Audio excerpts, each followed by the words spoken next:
I have lived in the same house my whole life, until I moved out 2 years ago. My childhood home was the doctor's house, back in the 1918, so it had seen its fair share of medical situations. One year my mom and I were doing research and learned that in 1920 there was a fire that took the entire town. Some houses were cleaned up, but most were built right on top of the burned down homes. It just so happens my home was one of the homes on top of the burned wood of another. Now on with my story. I was young, I think 8 or 9. I'm 21 now, so bear with me. It's been a while. Anyway, every weekend my baby brother and I would make a bed on the living room floor and sleep there for the night with our Rottweiler Sarge. I vividly remember waking up to the feeling of danger and my dog growling a very mean and protective sounding growl for standing on end. I looked up and saw a black figure in my bedroom door.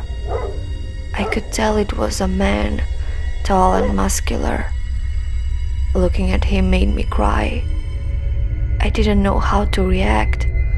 He scared me, but every time I tried to scream for my mom, I couldn't make a sound. My dog was now standing up, guarding me, backing up, so his legs were touching me. The figure then put up a finger, and to my horror, it was all bone.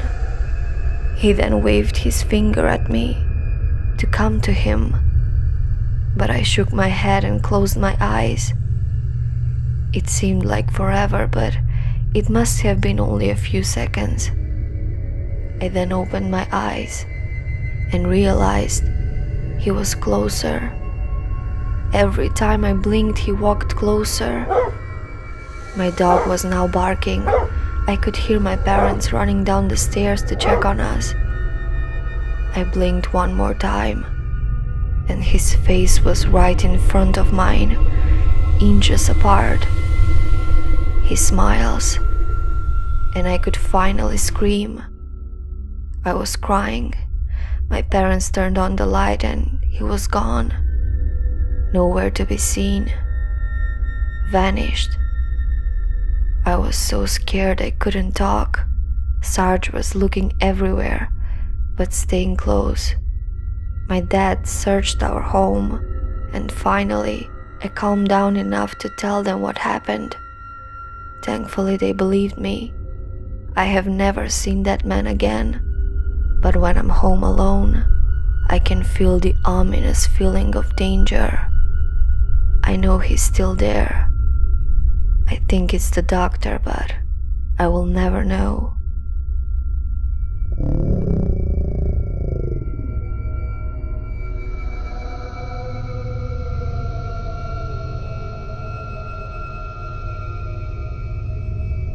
I have had many experiences in my life, and this next story is still weird for me. One day, home alone and sick, I was laying in my bed and watching movies, and I remember hearing someone walking to my room. Assuming it was my mom, home for her lunch break, I ignored the sounds. A few minutes passed, and then I heard a little girl say hello. Confused, I got up and opened my bedroom door and see a girl in a nightgown with black stuff all over her. I gasped and she turned to me and asked me if I could help her. I couldn't answer her because I was shocked to see she was burnt on her face. That's when I knew she wasn't alive. I was looking at a spirit. I asked if she was okay, and she said no. She wanted her mom. I said, "It's okay. Where's the last place you saw her?" And she couldn't remember. Then, all of a sudden, we hear a woman yelling for her across my house. Find The little girl looked so excited and asked me to follow her. For some reason I felt I needed to, so I started to follow. We got across the house, and of course we went to the basement stairs. I never go down there by myself. I wouldn't even if my life depended on it.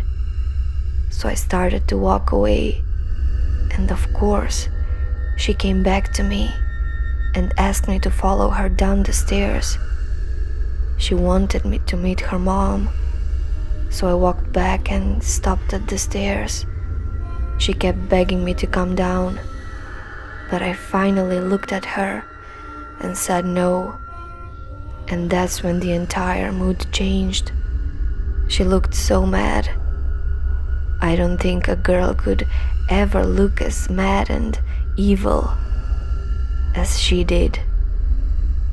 She then looked at me with pure black eyes and yelled at me to come downstairs. When I screamed back no and to leave me alone, she burst into flames.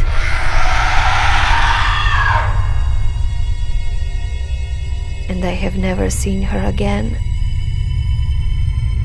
My mother and father soon cleansed the basement and the house after that.